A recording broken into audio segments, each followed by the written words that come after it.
भाई श्री कृष्ण का प्रभाव भली भांति जानते थे। ब्रजवासी अपने प्यारे श्री कृष्ण को ढूंढने लगे। कोई अधिक कठिनाई न हुई, क्योंकि मार्ग में उन्हें भगवान के चरण चिन्ह मिलते जाते थे। जौ, कमल, अंकुश आदि से युक्त होने के कारण उन्हें पहचान होती जाती थी। इस प्रकार वे यमुना तट की ओर जाने लगे।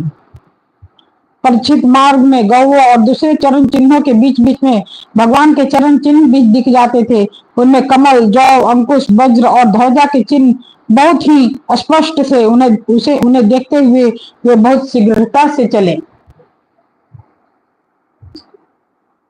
उन्होंने दूर से ही देखा कि कालिया नाग की शरीर से बंधे हुए श्री कृष्ण चेष्टाहीन हो रहे हैं।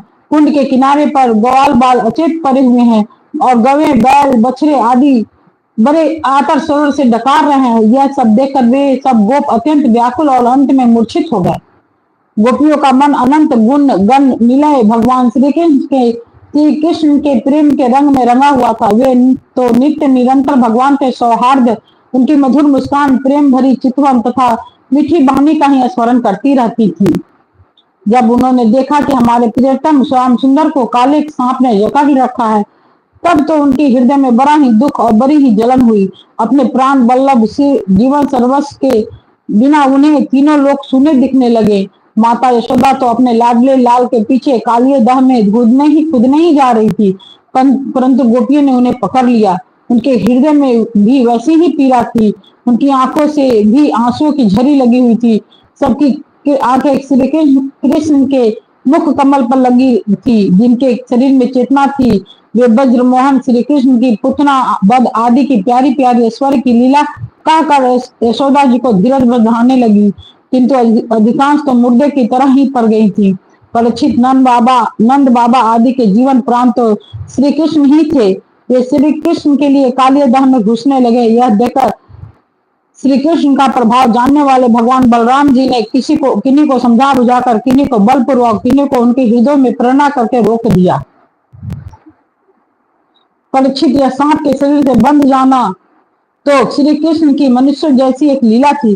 जब उन्होंने देखा कि वज्र के सभी स्त्री और बच्चों के साथ मेरे लिए इस प्रकार अत्यंत दुखी हो रहे हैं और सचमुच मेरे सिवा उनका कोई दूसरा सहारा भी नहीं है, तब वे एक मुहूर्त तक सर्प के बंधन में रहकर बाहर निकल आए।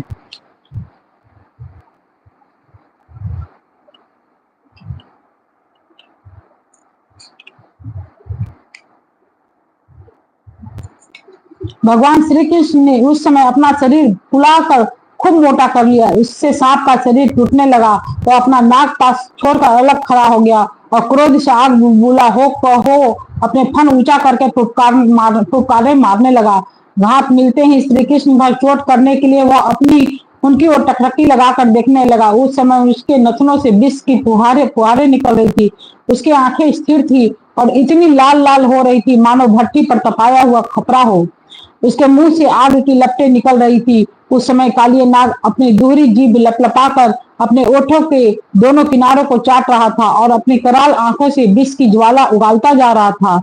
अपने वाहन गरुड़ के समान भगवान श्री कृष्ण उसके साथ खेलते हुए पैतरा बदलने लगे। वह सांप भी उन पर चोट करने का दाव देखता हुआ पैतरा बदलने लगा। इस प्रकार पैतरा बदलते बदलते उसका बल छीन हो गया। तब भगवान श्री कृष्ण ने उसके बड़े बड़े सिरों को तनिक दबा दिया और उछलकर उन पर सवार हो गए। कलिया नाग के मस्तकों पर बहुत सी लाल लाल मणियां थी। उनके स्पर्श से भगवान के सुकुमार तलुओं की ललिमा और भी बढ़ गई। नृत्य गान आदि समस्त कलाओं के आदि प्रवर्तक भगवान श्री कृष्ण उसके सिरों पर कलापूर्ण नृत्य करने लगे। भगवान के प्यारे भक्त गंधर्व, सिद्ध, देवता, चारण और देवांगनाओं ने जब देखा कि भगवान नृत्य करना चाहते हैं, तब वे बड़े प्रेम से मृदंग, ढोल, नगारे आदि बाजे बजाते हुए, सुंदर सुंदर गीत गाते हुए, पुष्पों की वर्षा करते हुए और अपने को निछावर करते हुए भेंट ले लेकर उसी समय भगवान के पास आ पहुंचे। परीक्षित, कालिया नाग के 101 सिर थे। वह अपने जिस सिर को नहीं झुकाता था उसी को प्रचंड दंडकारी भगवान अपने पैरों की चोट से कुचल डालते। इससे कालिया नाग की जीवन शक्ति छीन हो चली और मुंह और नसों से खून उगलने लगा। अंत में चक्कर काटते काटते वो बेहोश हो गया।